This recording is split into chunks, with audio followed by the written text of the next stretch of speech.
पटना की 14 सीटों पर आज मतदान होना है। मोकामा, बाढ़, बख्तियारपुर, दीघा, बांकीपुर और कुमरार, पटना सिटी, फतुहा, दानापुर, मनेर, फुलवारी शरीफ, मसौड़ी।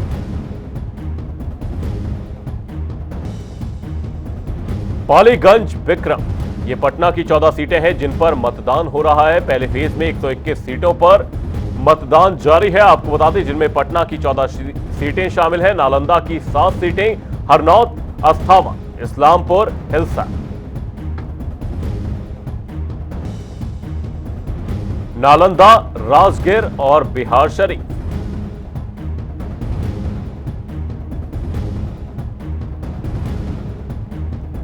वहीं भोजपुर की 7 सीटों पर आज मतदान होना है। आरा, अगियाव, शाहपुर और बड़हरा। जगदीशपुर, तरारी और संदेश, ये 7 सीटें हैं भोजपुर जिले की, जहां पर मतदान प्रक्रिया जारी है। वहीं बक्सर की 4 सीटों पर मतदान हो रहा है। बक्सर, डुमरांव, राजपुर और ब्रह्मपुर। शेखपुरा की 2 सीटें, बरबीघा और शेखपुरा।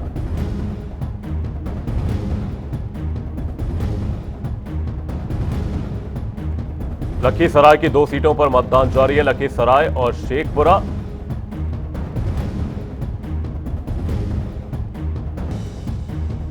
वहीं बात बेगूसराय जिले की करें तो 7 सीटों पर मतदान हो रहा है। चिरिया, बरियारपुर, बछवाड़ा, तेघरा और मतिहानी। दोनों फ्रेम ऐसे रहेगा तो फिर कैसे होगा यार।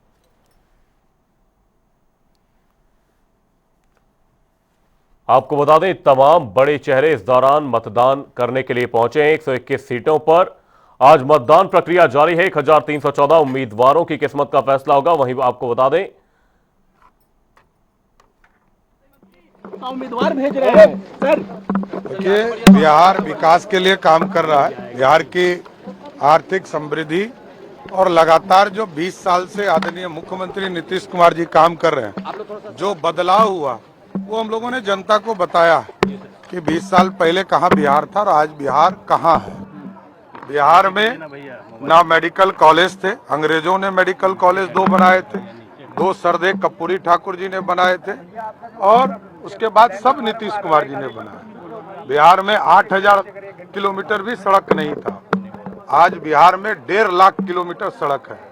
बिहार में बेसिक नीड जो बिजली है वो मात्र 17 लाख लोगों को था, आज 2 करोड़ 14 लाख लोगों को सीधा बिजली से जोड़ने का काम किया है मोदी जी की और नीतीश की सरकार। हम डेवलपमेंट पर बिहार की जनता से वोट चाहते हैं।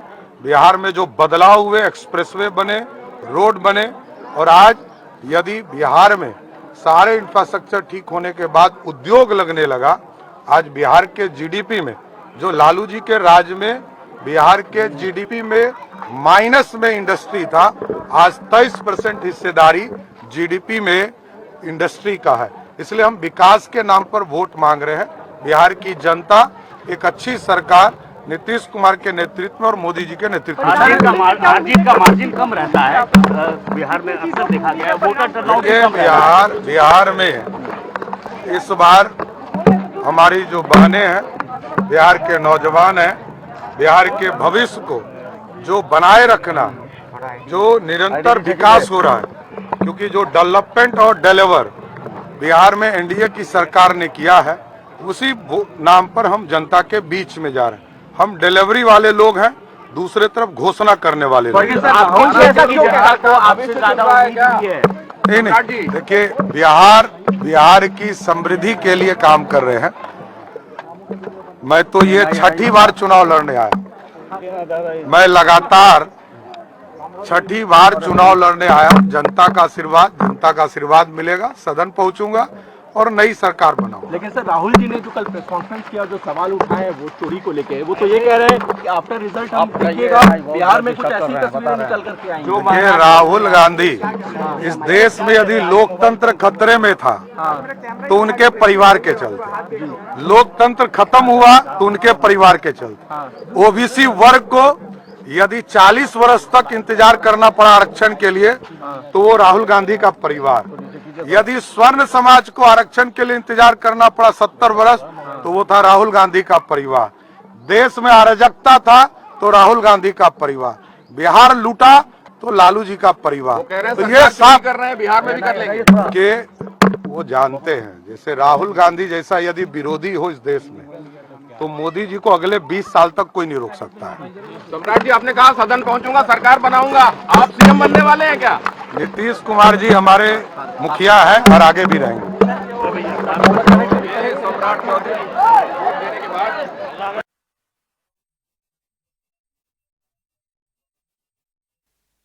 उन्होंने साफ तौर पर कहा कि नीतीश कुमार के नेतृत्व में सरकार बनाई जाएगी। बिहार विधानसभा चुनाव के लिए वोटिंग जारी है। आपको बता दें, बड़े ही उत्साह के साथ लोग मतदान केंद्रों पर पहुंच रहे हैं और लोकतंत्र के इस महापर्व में अपने मताधिकार का प्रयोग कर रहे हैं। और साथ ही आपको बता दें, 121 सीटों पर कड़ी सुरक्षा के बीच वोटिंग जारी है। वहीं वोटिंग से जुड़ी कुछ बड़ी बातों की ओर नजर डालें तो लालू परिवार ने अपना वोट कास्ट किया। पटना में वेटरनरी कॉलेज बूथ पर लालू परिवार ने वोट डाला, जिसमें लालू यादव, राबड़ी देवी, तेजस्वी और उनकी पत्नी राष्ट्रीय बहन मीसा भारती ने मतदान किया। साथ ही आपको बता दें, मुजफ्फरपुर के 3 बूथ पर वोट बहिष्कार देखा गया। एक अच्छी सरकार बने और जो नीतीश कुमार जी ने जो काम किया है वो लगातार निरंतर चलता रहे। बिहार में बिहार का बहुत मेहनत करके बदलाव किया गया। 2005 के पहले गड्ढे में सड़क था, सड़क में गड्ढा था, बिहार की जनता जानती है। बिजली की क्या स्थिति थी सब जानते, इसलिए विकास के मॉडल। अपोजिशन जो सवाल खड़े कर रहा है, कल राहुल गांधी ने जो प्रेस कॉन्फ्रेंस की वोट चोरी को लेकर जो आरोप लगा, आपको लगता है बिहार में उसका असर होगा? अरे अब तो 4 महीना हो गया, एक प्रूफ नहीं दे पाए। राहुल गांधी एक प्रूफ नहीं दे पाता हो, ऐसा अपोजिशन लीडर तो हमने देखा ही नहीं। हम लोगों ने लंबे समय से सदन में काम किया है, कम से कम कुछ तैयारी तो करे। कौन टीम बैठा है? इटली का टीम बैठा है लगता है इनके साथ। उम्मीदें क्या है, कितनी सीटों को लेकर आपको उम्मीदें जो आप कह रहे हैं? एकदम थंपिंग मेजोरिटी से एनडीए आ रहा है। इस वक्त सम्राट चौधरी जी हमारे साथ हैं, उनसे बात करेंगे। इसी बीच मोकामा से हमारे सहयोगी कमलुद्दीन हमारे साथ जुड़े हुए। कमलुद्दीन, आपसे समझने का प्रयास करेंगे, मोकामा अनंत सिंह की गिरफ्तारी के बाद लगातार चर्चाओं का केंद्र बनी हुई है। मोकामा में फिलहाल किस तरह की स्थिति है? मतदान को लेकर लोग किस तरह से मतदान करते हुए नजर आ रहे हैं? क्योंकि जो तमाम रिएक्शंस इस बीच लोगों के सामने आए, उसमें लोगों ने साफ तौर पर यह कहा कि बिना किसी डर के, बिना किसी भय के लोग मतदान करने के लिए पहुंच रहे हैं।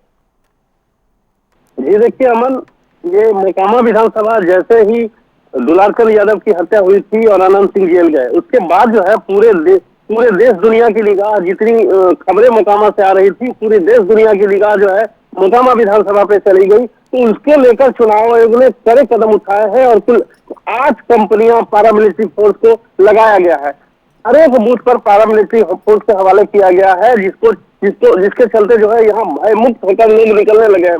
कुल 342 बूथ बनाए गए हैं और 2,84,108 मतदाता है जो अपने मताधिकार का प्रयोग करेंगे। और मोकामा विधानसभा से जो 2 प्रत्याशी हैं, अनंत सिंह और बीना देवी, सूरजभान की पत्नी बीना देवी, इन दोनों की किस्मत का फैसला करेंगे। जी, वहीं साथ ही कमलुद्दीन, आपसे समझने का यह भी प्रयास रहेगा, मोकामा की जनता किन मुद्दों को लेकर मतदान करने के लिए निकली है और साथ ही अभी जिस तरह का मतदान देखा जा रहा है, क्या इससे उम्मीद लगाई जाए किस तरह का मतदान देखने को मिलेगा? क्योंकि जैसा कि मैं आपके पीछे भी देख पा रहा हूं, बड़ी तादाद में लोग मतदान करने के लिए पहुंचे। ये देखिए अमन, मोकामा में जो मुद्दे हैं, 20 साल से अनंत कुमार सिंह और उसके पहले उनके भाई, मतलब कहा जाए तो 20 साल से ज्यादा वक्तों से अनंत कुमार सिंह विधायक रहे, वो या उनकी पत्नी, उनका परिवार, उनका कुनबा वही विधायक रहे। तो इसको लेकर तमाम तरह की बातें जो है, कुछ विरोध भी है, कुछ समर्थन भी है, तमाम तरह की बातें हैं। मोकामा में विकास भी एक मुद्दा है, बदलाव भी एक मुद्दा है। तो कुल मिला के कहा जाए तो 2 प्रत्याशी सीधे आमने सामने हैं, बीना देवी और अनंत सिंह।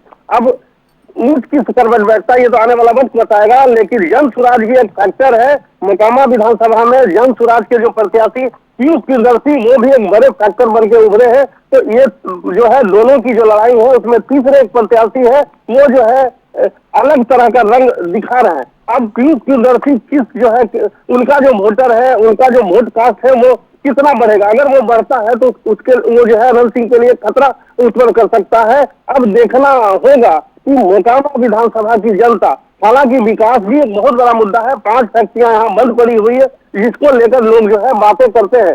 तो मोकामा विधानसभा के जो लोग हैं वो किस मुद्दे पे वोट करेंगे, और वोट मोकामा में शांतिपूर्ण मतदान जो है सुबह से ही 8 बजे से ही लोग लाइन में, हम आपको दिखाएंगे किस तरह से पीछे जो है महिलाएं जो है लंबी कतार में सुबह से ही लाइन में लग चुकी हैं और अपने मताधिकार का प्रयोग करने की पूरी तैयारी है। जिस तरह की खबरें मोकामा विधानसभा क्षेत्र से आ रही थी कि मोकामा जो है खूनी रंजिश का एक क्षेत्र बनेगा, लेकिन जिस तरीके से जो महिलाएं निकलने लगी हैं, जो लोग लंबे कतार देखे जा रहे हैं, हर एक बूथ पे जो है लंबी कतारें देखी जा रही है, तो उम्मीद की जा सकती है कि जो वोटर हैं काफी संख्या में जो है टर्न अप होंगे और दोनों में से किसकी जीत दिलाते हैं ये तो मतगणना के दिन पता चलेगा कि जीत होगी किसकी होगी, हार किसकी होगी। लेकिन अभी फिलहाल मोकामा के जो लोग हैं वो अपने मताधिकार करने के लिए लाइन में लग चुके हैं। जी अमन। और इसी बीच हमारे स्टेट ब्यूरो प्रमुख संतोष राज पांडे जी भी हमारे साथ मौजूद है। संतोष राज पांडे जी, आपसे समझने का प्रयास करेंगे बिहार विधानसभा चुनाव के पहले चरण का मतदान, कई हॉट सीट्स और साथ ही जो उत्साह लोगों में नजर आ रहा है, इसे किस तरह से देखा जाए, क्योंकि जैसा कि देखा जा रहा था कई सीटों पर तमाम तरह के विवाद भी फिलहाल नजर आ रहे हैं, चाहे वो ईवीएम खराब होने को लेकर हो, लेकिन कितना अहम रहने वाला ये पहले चरण का चुनाव? देखिए अमन जी, जिस तरीके से इस बार चुनाव आयोग ने व्यवस्था कर रखी है, जितने भी मतदान केंद्र हैं, खासकर बिहार की हम बात करें तो 45,341 बूथों पर जिस तरीके से इंतजाम, सुरक्षा के इंतजाम हो, ईवीएम के लेकर जो है काफी अलर्टनेस की बात हो, ये पूरे इंतजाम किए गए हैं। और इस बार भी, हालांकि पिछले बार के चुनाव में जिस तरीके से राज्य की आधी आबादी जो महिलाओं की आबादी है उनकी भीड़ जो देखी गई थी, इस बार भी जो है जितने भी बूथ हैं वहां महिलाओं की भीड़ सुबह से ही उमड़ पड़ी है और इस वोटिंग में महिलाएं बढ़ चढ़ कर हिस्सा ले रही हैं, अपना मतदान का प्रयोग कर रही हैं। और खासकर जिस तरीके से सरकार ने इस बार कम से कम 4.5 लाख सुरक्षा बलों की जो तैनाती की है सभी बूथों पे, तो सुरक्षा को लेकर काफी व्यापक इंतजाम किए गए हैं ताकि जो मतदाता वहां पहुंच रहे हैं उनको कोई बाधा उत्पन्न नहीं हो, वे अपने मत का प्रयोग बेखौफ तरीके से कर सके। तो ये व्यवस्था पहली बार चुनाव आयोग ने पूरे बिहार में की है कि जहां मतदाता जाए और बहुत इंतजार मतदाता को नहीं करना पड़े, बूथ पे लंबी लाइन की जरूरत नहीं पड़े। तो ये जो व्यवस्था पहली बार दिख रही है। हालांकि सुबह से जो मतदान शुरू हुआ है, कहीं से ऐसी बाधा की खबरें नहीं पूरे बिहार में पहुंच रही है, मतदान शांतिपूर्ण तरीके से चल रही है। और हम आपको बता दें कि पूरे बिहार में जो 5 विधानसभा क्षेत्र है, खासकर सिमरी, बख्तियारपुर, मैसी, तारापुर, मुंगेर, जमालपुर और सूरजगढ़, यहाँ शाम 5 बजे तक ही वोटिंग होगी। चूंकि चुनाव आयोग ने इस जिलों के सभी बूथों को संवेदनशील बूथ माना है, तो ये 5 बजे तक यहाँ मतदान होगी। बाकी जो जिले हैं, बाकी जहाँ चुनाव हो रहे हैं वहाँ शाम 6 बजे तक मतदान होने की सूचना है। तो कुल मिला के जो प्रशासनिक व्यवस्था है वो एकदम चौक चौबंद है और लोगों में एक उमंग है और उमंग के साथ मतदान केंद्रों पे उमड़ पड़ रहे हैं। हालांकि ये देखना दिलचस्प होगा कि शाम को बिहार में कितने फीसदी मतदान होती है। हालांकि ये जो आंकड़ा है मतदान का पिछले साल से अगर तुलना की जाए और जो भीड़ देखी जा रही है, बढ़ने की संभावना बिल्कुल नहीं दिख रही है। जी अमन।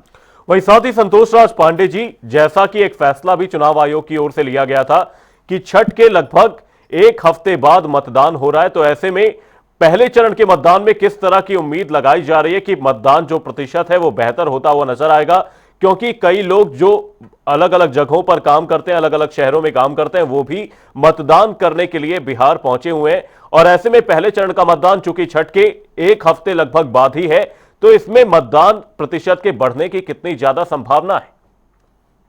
जी देखिए, मुझे बहुत बेहतर सवाल आपने किया है। आपको याद होगा कि सरकार ने भी घोषणा की थी बिहार के लिए कि खासकर जो छठ व्रती लौटेंगे छठ के बाद, चुनाव के बाद, उनको जो है कंसेशन भी मिलेगा टिकट में।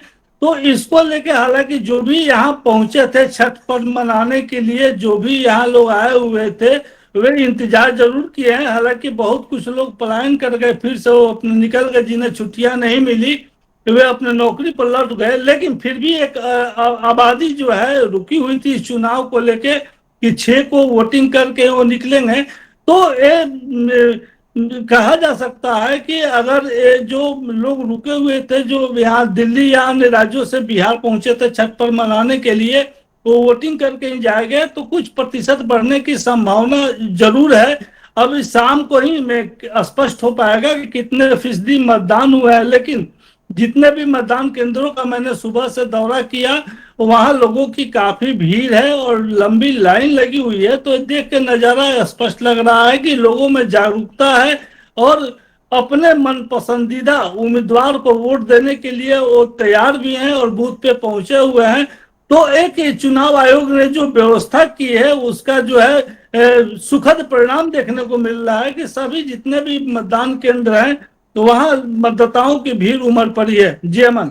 वही संतोष राज पांडे जी, महिला वोटर्स की जो भूमिका है वो कितनी निर्णायक साबित होने वाली है, क्योंकि जैसा कि देखा भी जाता है नीतीश कुमार को महिलाओं का समर्थन प्राप्त होता है और जिस तरह की उनकी योजनाएं भी पूर्व में रही हैं उन्हें समर्थन मिलता नजर आता है। लेकिन इस चुनाव में महिला वोटर्स कितना अहम फैक्टर साबित होने वाले हैं, कितनी निर्णायक भूमिका महिला वोटर्स की इस बार रहने वाली है? देखिए अमन, सबसे बड़ी बात है कि नीतीश कुमार का ये वोट बैंक है। शुरू से ही मैं इस बात की चर्चा जरूर की जाती रही कि बिहार की महिलाओं को लेकर वो काफी सजग हैं और बिहार की महिलाओं के लिए उन्होंने काम भी किया है, नौकरी रोजगार भी दिया है। तो एक उनका वोट बैंक माना जाता रहा है। और दूसरी तरफ राजद भी इस वोट बैंक में जो है सेध लगाने की कोशिश की है। महिलाओं के लिए बड़ी बड़ी घोषणाएं उसने की है कि उसकी सरकार बनेगी तो महिलाओं को इतने फायदे होंगे, महिलाओं को नौकरी दी जाएगी।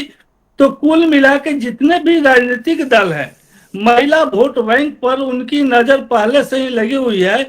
अब महिलाओं की जो आबादी है और जिस तरीके से बूथ पे दिखाई पड़ रही है वोटिंग के लिए, तो ये तो तय है कि जो भी निर्णय होगा, जो भी 14 तारीख को निर्णय आएगा, उसमें इनकी अहम भूमिका होगी, इसमें से कोई इनकार नहीं किया जा सकता है।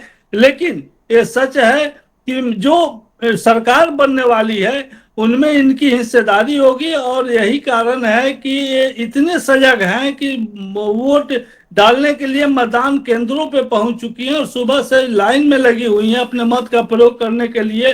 तो ये तय माना जा रहा है कि जो भी सरकार, जो भी नई सरकार बनने वाली है, उसमें उसको बनाने में इनकी अहम भूमिका होगी, इसमें कोई शक की गुंजाइश नहीं है। जी अमन। वही संतोष राज पांडे जी, प्रधानमंत्री मोदी ने जो ट्वीट किया है उसमें साफ तौर पर फर्स्ट टाइम वोटर्स को बधाई दी है और साफ तौर पर युवा शक्ति की बात भी इस दौरान वो कहते हुए नजर आए। जो युवा वोटर्स हैं उनकी कितनी अहम भूमिका रहने वाली है, क्योंकि फर्स्ट टाइम वोटर्स भी कई रहने वाले हैं और युवा वोटर्स के अपने अलग मुद्दे होते हैं। तो ऐसे में युवा वोटर्स कितनी अहम भूमिका, कितनी निर्णायक भूमिका इस बार चुनाव में निभाने वाले हैं? जी देखिए अमन जी, 18 से 34 वर्ष के जो वोटर्स हैं उनकी संख्या 2 करोड़ से ऊपर है और इनकी एक निर्णायक भूमिका है। और इस चुनाव में एक काफी एक्टिव भी दिख रहे थे, चाहे जिसका भी चुनावी सभा हो वहां इनकी मौजूदगी ज्यादा से ज्यादा संख्या में दिख रही थी। तो ये माना जा रहा है कि इस जो वोट हो रहा है इसमें इनकी भी निर्णायक भूमिका होगी और यही कारण है कि नरेंद्र मोदी ही नहीं, तेजस्वी यादव भी जो है लगातार चोट करते रहे हैं और उन्होंने जो नौकरी का ऐलान किया कि हम 1 करोड़ लोगों को नौकरी देंगे, घर घर सॉरी 1-1 लोगों को हम नौकरी देंगे, उसमें तेजस्वी यादव ने भी इस युवा वर्ग को टारगेट किया हुआ है। तो ये माना जा रहा है कि इनकी भी एक अहम योगदान है, चूंकि इनकी संख्या जो है 2 करोड़ से कुछ ज्यादा है। तो और ये एक्टिव वोटर हैं, ये वोट करेंगे ही करेंगे, चूंकि वोट करने को लेकर इनमें काफी उत्साह भी है। तो एक इनकी निर्णायक भूमिका देखने को मिल रही है। तो आधी आबादी के साथ साथ ये भी जो है वहां बूथ पे जो है सुबह से मतदान केंद्रों पे इन्हें भी देखा जा रहा है। जो युवा वर्ग है वो काफी एक्टिव है और सबसे बड़ी बात है कि अपनी वोट को लेके कभी इन्होंने जो है अपना पत्ता नहीं खोला है और काफी चुप्पी के साथ, इन्हें साइलेंट वोटर कहा जा रहा है। अब देखना जरूर है, दिलचस्प होगा कि आज ये कहाँ मतदान करते हैं और किसकी सरकार बनाते हैं, तो 14 को से पता लगेगा। बिल्कुल संतोष राज पांडे जी, यहां पर देखना यही होगा कि कितनी अहम भूमिका युवा वोटर्स निभाते हैं। लेकिन यहां पर रुकेंगे एक छोटे से ब्रेक के लिए। बिहार चुनाव के पहले चरण के मतदान को लेकर जनता टीवी की महा कवरेज जारी है। बने रहे हमारे साथ, देखते रहें जनता टीवी।